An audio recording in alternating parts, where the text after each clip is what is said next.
You're listening to The Bold Blueprint with Claire Bartlett. This is the go-to podcast for business owners who are ready to be bold, step into your power and claim the success that you deserve.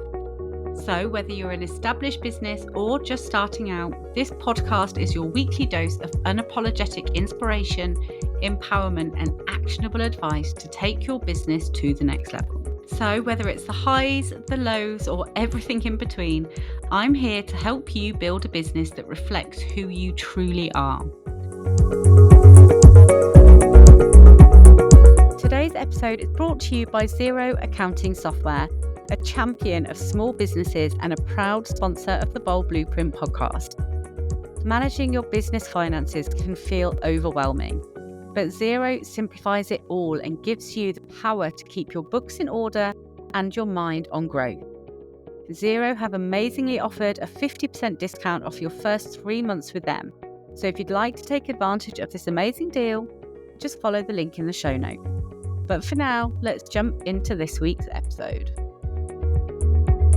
Hi everyone, and welcome to this week's episode of The Bold Blueprint. This week I am joined by the gorgeous Georgia Shears, who is a life design strategist, and I just absolutely adore that job title. So Georgie, welcome to the show.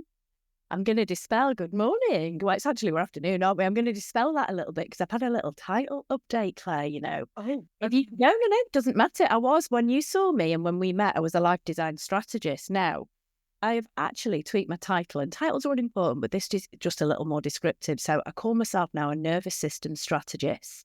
I still absolutely use my Shift Life design system, so nothing's changed. It's just that I realised my approach was really centred in the nervous system. So I just updated my title to help people. Well, this is even more exciting. Yeah. If you want to start off by, I always ask all my guests how you sort of got onto this path and what led you to where you are.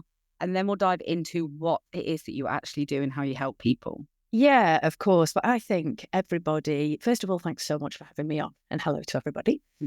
I think when you do work like this and you want to help people, it always comes from a journey of your own. And mine is a history of horrific anxiety, depression, panic attacks, that feeling of never feeling enough, always had loads of friends. You know, from the outside in, you would think dead happy, always having loads of fun. But I just never felt it inside. And that is really what set me off on this journey. But where I am now very much comes from a pivotal moment in 2020. I'd been a health, fitness and lifestyle coach for over a decade. I didn't suffer panic attacks then. That was sort of 17 years ago. And I'd learned to manage my anxiety with talk therapies and exercise. And I did loads of sort of self-healing work and But then in 2020, obviously we all know what happened. I had to close down my in-person business. And sadly, COVID coincided with a time when my dear cousin, or cousin sister as we used to call each other, was in the very late stages of cancer. And so we took the kids out of school early, lockdown, so we could see her, obviously, because you couldn't be near anybody who had, could have had COVID, in touch with anybody. And in a nutshell, my main anxiety used to be health anxiety. It had always been. So couple a pandemic with being locked down, not knowing what's going to happen. And my cousin's real. It was a lot. And I was watching the news like a wally, scaring myself, swear worded. And my panic attacks came back basically. And it was horrendous. And I was obviously homeschooling my children, trying to make out this is all fun and safe. And there's me in a crumpled heap. Body had shut down, couldn't exercise to release the anxiety anymore, but body had just said no, and I just didn't know what to do. Reached literal breaking point. I was terrified. And in that moment, desperation, grabbed my phone, searched for how do I stop a panic attack now? And I don't know if you've heard me say this story before, but I found just an anxiety SOS meditation and thought, really, but I was desperate. You try anything? I tried anything. And there I was 12 minutes later, calm as anything. The anxiety had gone.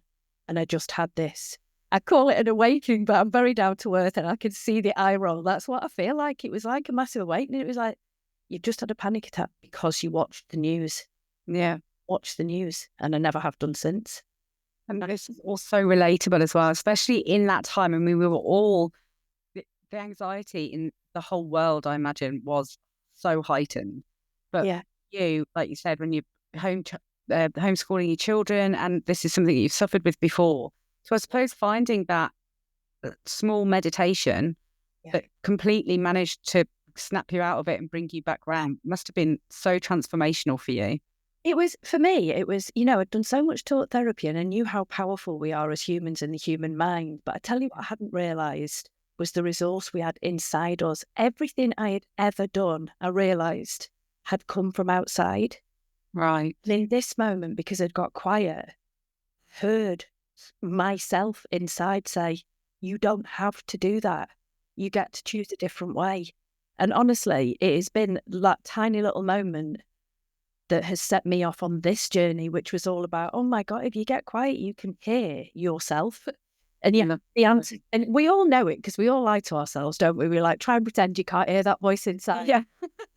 What it's telling us. Exactly that. But so, that is how I sort of got on this journey. And then I learned how to launch an online course. I'd never even been on Zoom. And then, I think you ever hadn't before 2020. You had Lisa Johnson on here, who I seeked out. I'd never heard of Lisa. I wanted a mentor to really help me bring this because I knew how powerful the work, this new missing jigsaw piece in the work I already did to help humans get the most out of life, and found her.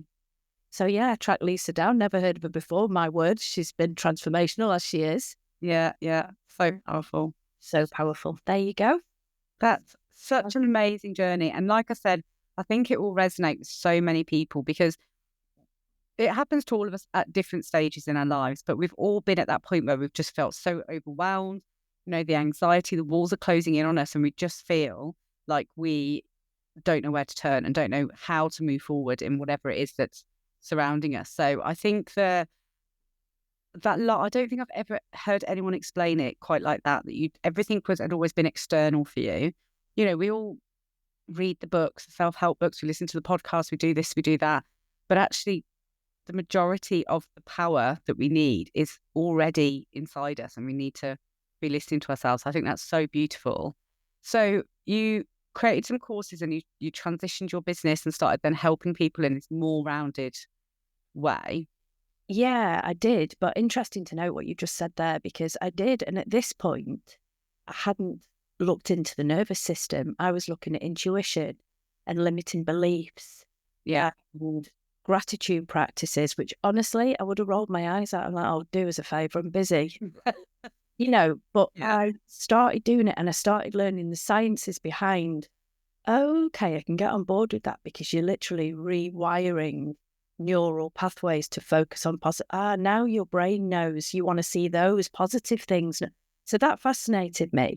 Mm-hmm. And I was doing this for a good couple of years. And yes, that is what I wrote courses on, hence why I launched as a life design strategist. Right. I'm so passionate about it, but I never stopped learning.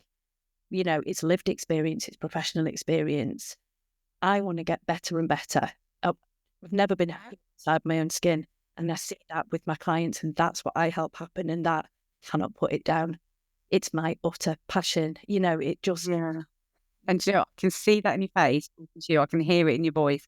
Yeah. And I met you, was it maybe 2 months ago now? So I saw you. Yeah, I can't even remember what it was.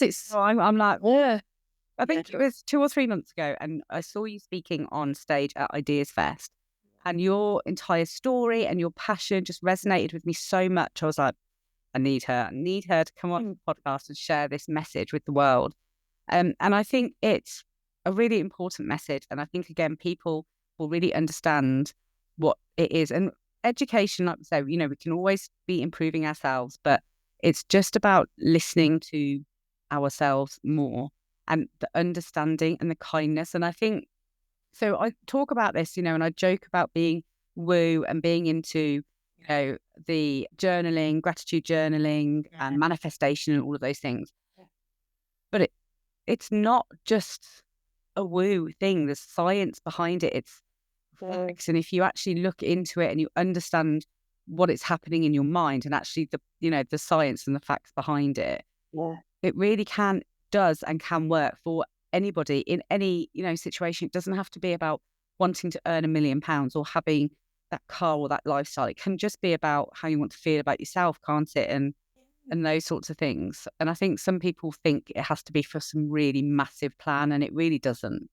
It doesn't. I'm going to be slightly controversial here because, as I say, no, I totally agree with you. And as I say, for a good couple of years, I was all about that, and I still do that daily. I think there's huge value in all those practices. I meditate as soon as I wake up. I journal in a way that I want to. I don't think you have to live by rules, and this is it. You do what feels good in your own body. And this is something that's so important to learn about with the nervous system, because although I thought it was all mindset, it goes further down than that.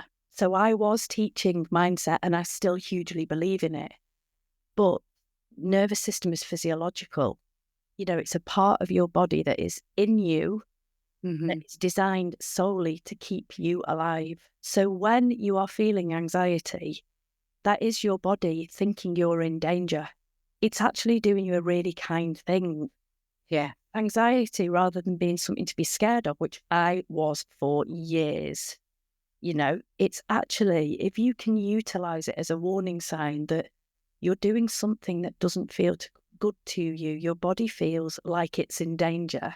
Yeah. It's evolutionary, this. So what might happen, every single experience you have ever been through in life is stored in your nervous system. It's like a database of everything. And even if you don't consciously remember it, wow. There's something called neuroception. And this is part of your nervous system. It is literally designed to be constantly looking out for danger, be that in your environment, in people around you, in your own body. It is literally in milliseconds it works. We're doing it now. You're looking at that fight or flight mode that exactly that. Yeah. Right. Exactly that. So when your nervous system feels like it's in danger, it goes into fight or flight, ready to, as it says, either fight back or flee. And it releases chemicals that allow you to run or fight. Yeah. So it shuts down, it sends the blood rushing to all the parts you need to do those things and borrows the energy from all the places that don't need to fight or flight, like your digestive system or your immune system. Hence, why when we spend too long in fight or flight, we start to get poorly. Right. Yeah. People have really bad digestive issues. They can't sleep because you've got all these wired chemicals in your body. Yeah. Just amazing. If you think of it like that, you can't go back to thinking of it any other way. And I will stop speaking in a minute, but really important to know is the nervous system cannot hear you tell it it's safe. Right. Okay. Thinking thing. This happens below the neck, so it's not the brain. We need to show our nervous systems they're safe. So when we're talking about practices like gratitude and meditation, we are actively slowing the body down, place where it feels in flow and calm, and it knows it's safe, and therefore your body can function properly. You feel happier, you feel calmer. Your prefrontal cortex, which is your creative brain, comes back on board, because that's not needed either when you're going to fight or flight.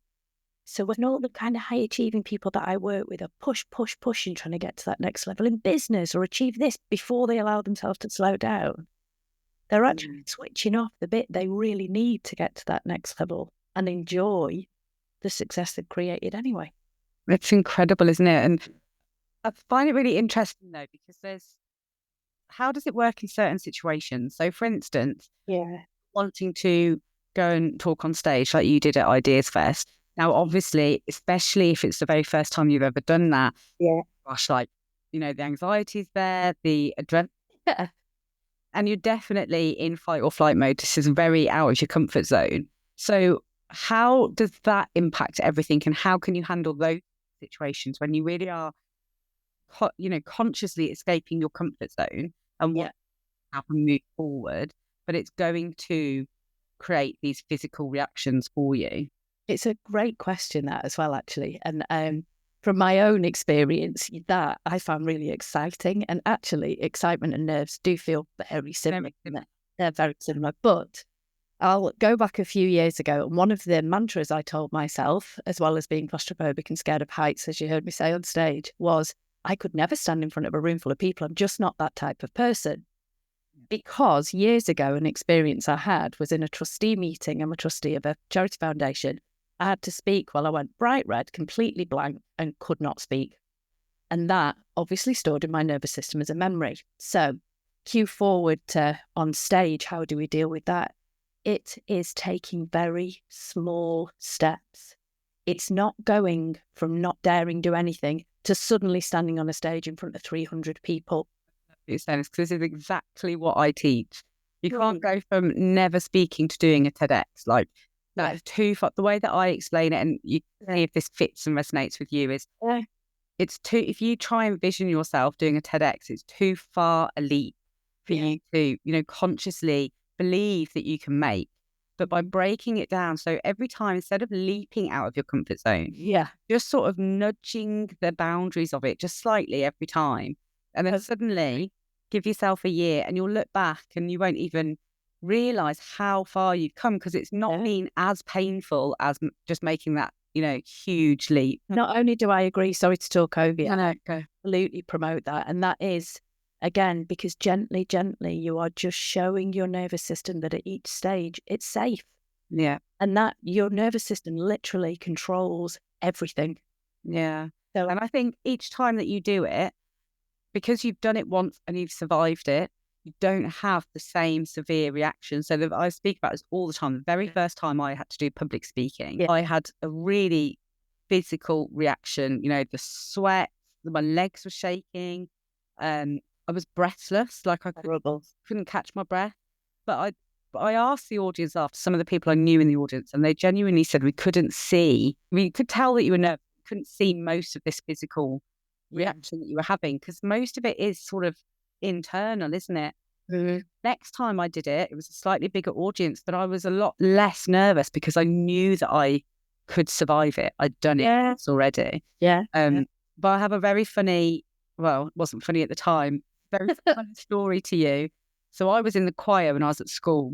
I was a soprano, which my husband laughs at constantly now, because when I sing, it does not sound as pretty as it did back then. But I was given the privilege of being a solo in the, I think it was a Christmas Carol concert or something. And I was so excited.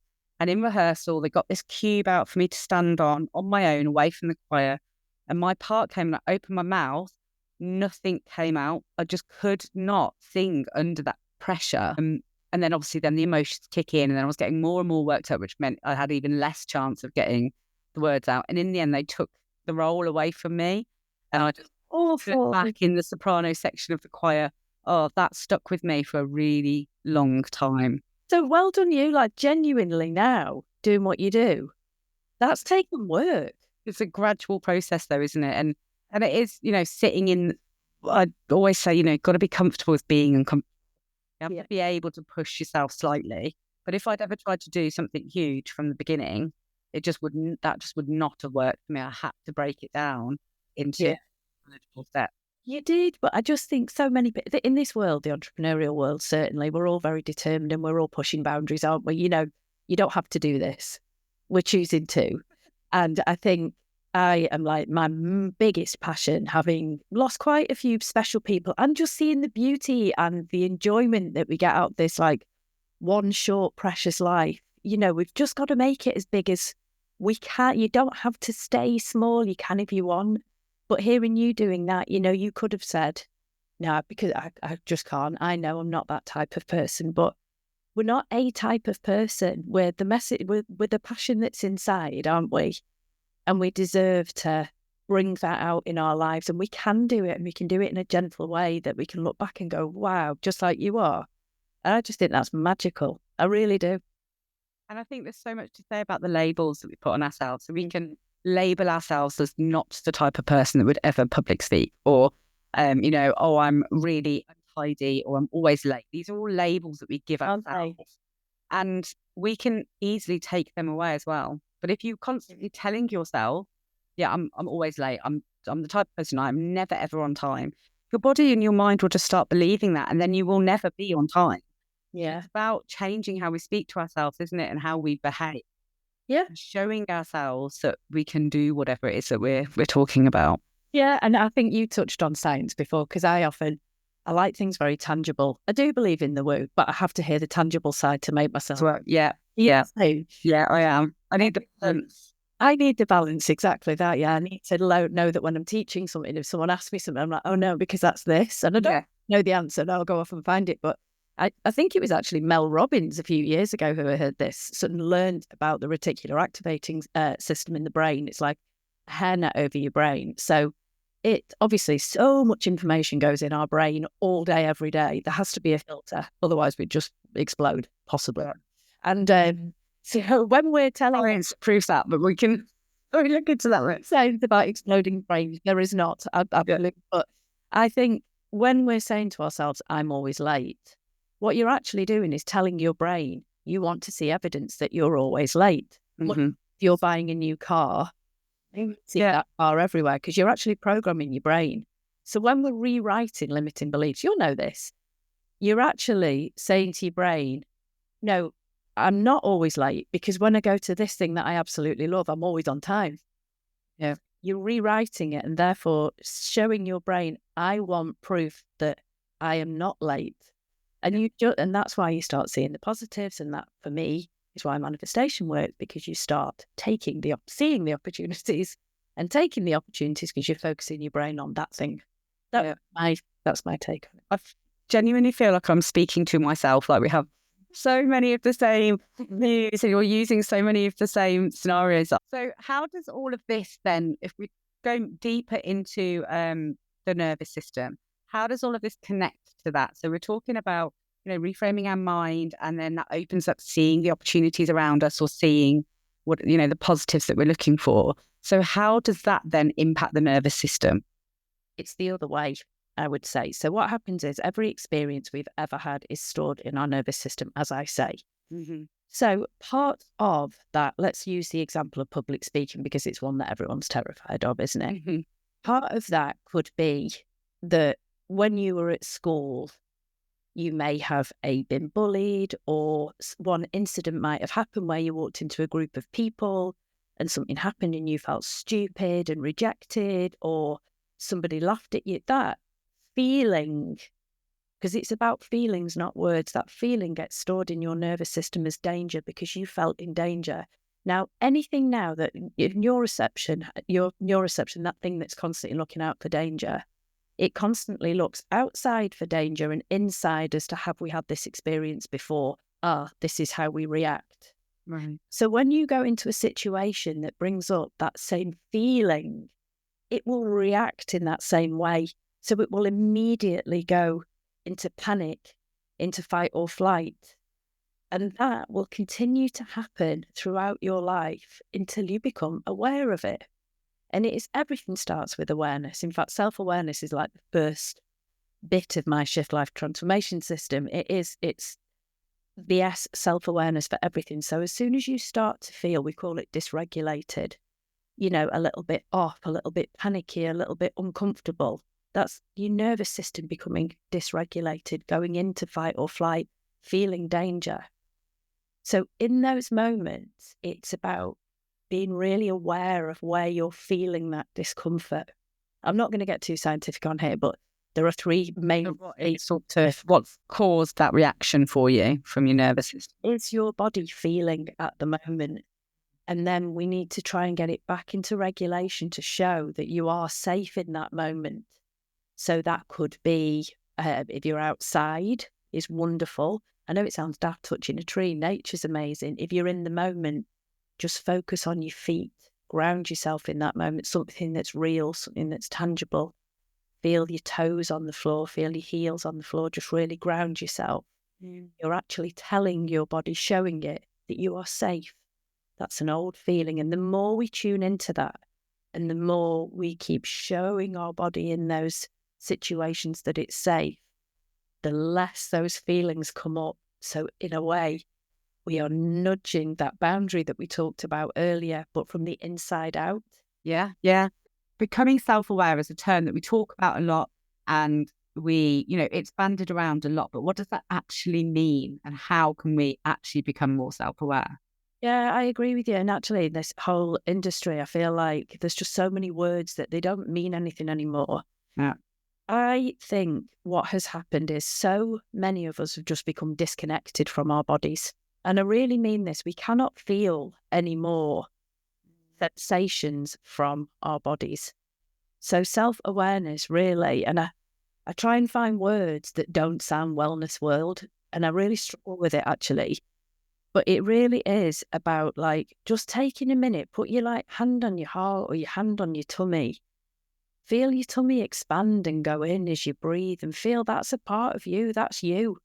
Just reconnect to that because our bodies are constantly sending us signals. And self-awareness is how am I feeling in this moment? Not what am I achieving? Not how big is my business grown? Not what do people think of me? How am I perceived? What's my label? What's my title? How am I feeling? Because surely in life, it is how we're feeling and our enjoyment of it. So for me, self-awareness is just cut out the noise, even if it's for 5 minutes. Turn your phone off, sit on your own. I don't care if you need to nip in the loo for 5 minutes just to be away from any other noise. It doesn't matter. It doesn't have to be fancy. Maybe that's what my husband's doing when he's always disappearing. Oh my God. I mean, it's unbelievable, isn't it? How that used to be a lot of synergy in that conversation. It's self-awareness is honestly just tuning in to your own body and the sensations that are in it. And if you've only got 5 minutes, just do a little quick body scan. Go from the top of your head down to your shoulders, just not trying to change anything. Just feel what sensations are there. Put your hand on your heart, put your hand on your tummy, touch your own body, connect with yourself. How am I feeling? And actually, there's so many people out here in this world who are like, oh, I've got flu again, that same old flu, or I've got, stomach issues, it must be IBS. And they just pass it off as a thing they've got. Yeah. It isn't. This is your body sending you signals that it is not happy. You're overloading it. And we only get one body. Yeah. It's got to last a long time. Yeah, not only that, it's like it is trying to send you messages as to what feels good for you. If it doesn't feel good, start to tune into that and think of ways, seek help, seek information, read a book, contact someone like me, there's plenty of us out there, Yeah. Thanks. One of the feelings that people talk about a lot is the gut feeling. So I actually 100% agree with you that I think a lot of us, and myself included actually for a long time, we just stopped listening and in asking our bodies, what's going on. But the one thing that we talk about a lot is, I had a gut feeling about this, and whether I listen to them, my gut feeling is always right. Is that part of the nervous system, or is that more a mind thing? Yeah. No, do you know what's really funny is you say that? I got a quote the other day, and I'm sure you've heard of Gabor Mate, everybody has. And he said, gut feelings are responses to our environments. Emotions are responses to our minds. And I thought that was incredible. Yeah. So a gut feel, this is what I'm talking about, those messages from inside. You know when you meet someone how you feel about them. Do you trust them? Do you not? That is a gut feel. Yeah. Isn't it? Yeah. And I think when we are in business, we can feel if what we're doing feels right in our gut. It feels like we're in, and here we go with those words ago, in alignment. But I don't know what way to say it. But yeah. It makes sense. Yet we quite often go against it because we might have had a mentor, or we might see somebody else doing it a different way and go, oh, but they did it, that must be the way. And I think the way things work is by doing what that gut feel is telling you. Yeah. It's never wrong, is it? Your gut feeling. It's never wrong. Never a reason. You have to build that trust up with it, I suppose. So for me, I've been in business for 10 years now, and in the beginning, there were times where I ignored the gut feeling. I went against. Totally. It was sort of, people put it down to like a mind and a heart, don't they? Yeah. Choosing one or the other. And I was looking at what other people were doing, exactly what you say, other people were doing, or what a business mentor or a friend or somebody told me, "No, you should do it that way." Yeah. Listen to them, because I felt, I don't know, external societal pressure that was the way that you should do things in business. You might be right. Yeah, they might be, but I knew internally that that wasn't the way for me, but I ignored myself and I went for it anyway. And I learned the hard way a couple of times in the early days of business, and I have not made that mistake since. You know, I listen to myself now. But Yeah. it's a gradual process. Yeah, and I think mistakes teach us, and I'm exactly the same as you. I know what my gut says, and sometimes I've gone the other way, and I've always come back full circle to what gut says. And I think you need to do that. I think you need to make those mistakes and know that that's fine. Yeah. To dare to even make the mistake is totally fine. That is learning. You tell kids mistakes are fine. Yeah. We're all learning forever, aren't we? Yeah. And I think that. Sorry, go on. No, I was just going to say, the older we get, the more experience we have, the more we learn to properly lean into that gut feel and go with it. Yeah, I think, it comes with experience and practice and trust. Like I say, you know, choose the other road and learn from that and realise that actually the gut was the right way. And I think the more that you do that, the more you can build trust, because really we all have decisions. It all comes down to a decision, doesn't it? You can choose to listen to your body or you can choose to not, but just listen, turn it yourself, you know, look inside and listen, at least listen to what it's telling you and then make the decision. And I think we could be so disconnected now that we're not even hearing the message in the first place. And I suppose that's what you're helping people to work on, isn't it? Absolutely, because I tell you what, there's no fulfillment if you're not connected to who you are. Yeah. Everything comes from the outside. You know, we need enjoyment in life. We need meaning in life. And everybody's looks different. We all have our own flavour, our own blend that we're naturally born with. You know, why does one person find this person attractive? Why does one person like this type of music and not that? Or this hobby and not that? We come like that. Yeah. You know, and without really tuning into who we are and our own special blend, you're never going to, you know, you might be mega successful, you might have millions of pounds in the bank, but if that's not floating your boat, you're never going to feel happy. And what's the point? Yeah. That's the thing for me. That's the thing though, isn't it? It is so easy to be led by what we see, especially now with social media, you know, seeing these people having these beautiful, insta perfect lifestyles, earning the six figures and all of this. And it's so easy to be led that that's what we should be doing. That's what we should be wanting. Yeah. And again, in business, you know, I was pushing for down a journey that really wasn't what I wanted, but I thought that's what I should be doing. And then it's only when I was down that path and I was like, I'm not enjoying this at all. Like, Yeah. suddenly, suddenly this business that I've been growing is feeling like a job, you know, like I'm losing my passion and my excitement. So I just diverted right back to where I should have been going in the first place. And I had to do that, I suppose, to learn that lesson again. But it's very difficult. It's so much easier said than done, isn't it, to not be led by these beautiful lives that we're shown that you can have. And you can have anything you want, but it has to align with, and there's that word again, with what actually you want, with that perfect blend of you. What is it that you want? And what does success look like for you? Because it's so different for everybody. It is, and thanks for being so open and honest. And actually, I do think the only way we come back full circle to this is by going down that road. We've all done it. Exactly. Honestly, my clients, this is why they come to me. The majority of my clients say, I wish I could go back 3 or 4 years to when I was really enjoying my business. Yeah. Because we all set these things up because we're passionate and we love it and we want to deliver, but we end up running a business and doing what we set it up to do. And this is what I say. I help high achievers create a life that feels as good on the inside as it looks from the outside. Yeah. Quite often our lives look shiny and glorious and not feeling that. Yeah. Help people create that. And it is an utter joy and privilege to be able to help people do that, to feel great in their own lives. You know, it's just a real privilege. Yeah. And it's like you said earlier, and again, honestly, it's like looking in a mirror. Yes. So similar, but what you were saying earlier about when you were younger and on the outside, you know, loving life, that's the soul of the party, you know, really living the best life, but internally those, how you were feeling did not connect with the exterior at all. And I think that actually goes a lot into business as well.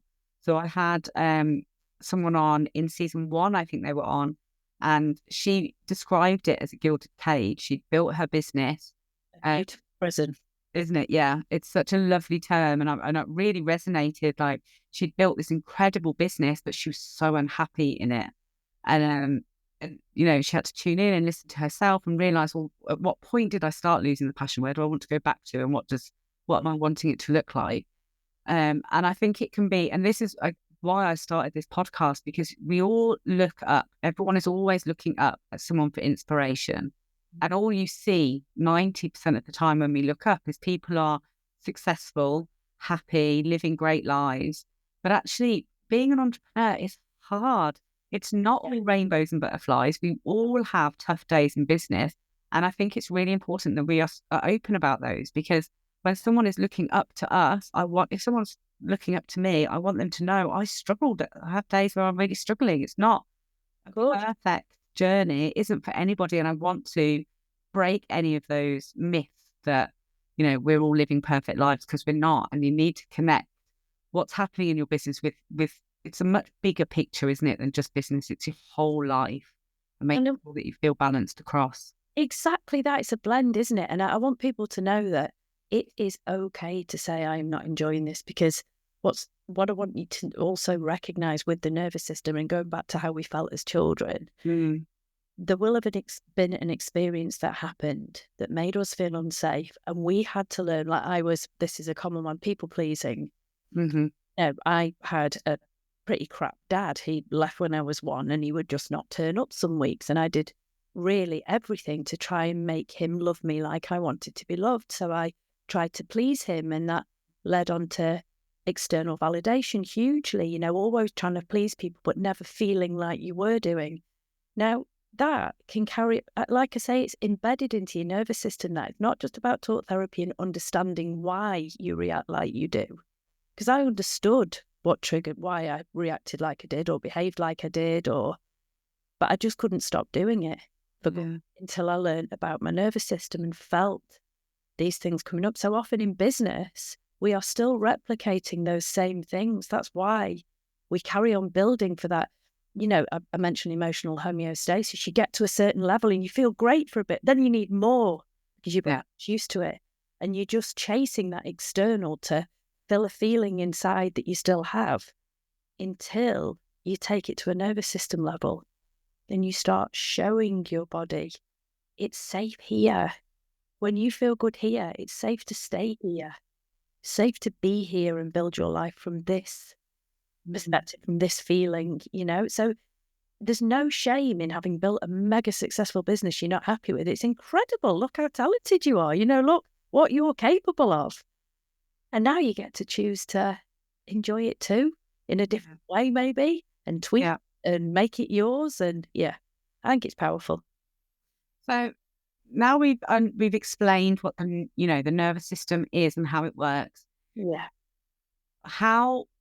What can you do when like you say, I might have situations I know trigger me, but similar to you, maybe I just, you can't change it. You're aware of it and it happens, but you can't stop it from happening.